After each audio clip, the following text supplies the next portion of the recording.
Thank you very much, Congressman. So what's your position on what's happening in Syria, especially using violence against Druze and other minority groups? Well, like so many places where we see minorities, minority religious populations being aggrieved, persecuted, tortured because of that, it's outrageous.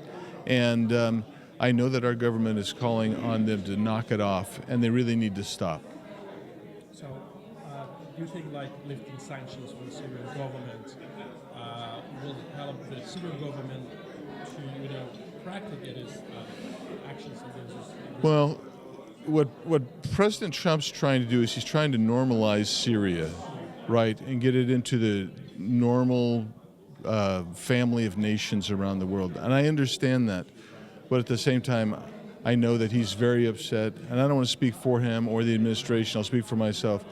I'm upset about what's happening to the religious minority there, and so we need this administration at least through diplomacy, at least a carrot and a stick, to be telling them no. You have a very respectful man in Syria, Tomorrow, a special envoy. So Yeah.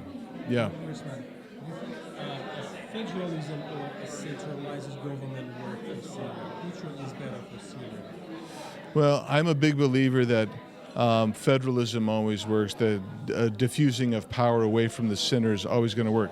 The problem that we see with, I want to be careful how I say this, but with states that have not been successful,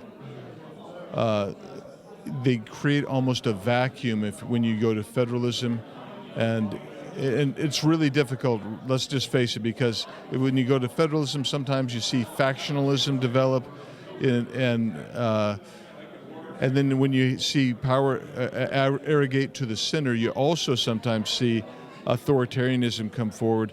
So it's a tough road to hoe here, and I'm not sure quite how it's going to end up in Syria, but the bottom line is our government needs to at least be using strong diplomacy to try to encourage them to stabilize. That's what President Trump wants. That's what we all want. We want to see a stabilized Syria. Are you hopeful about the future in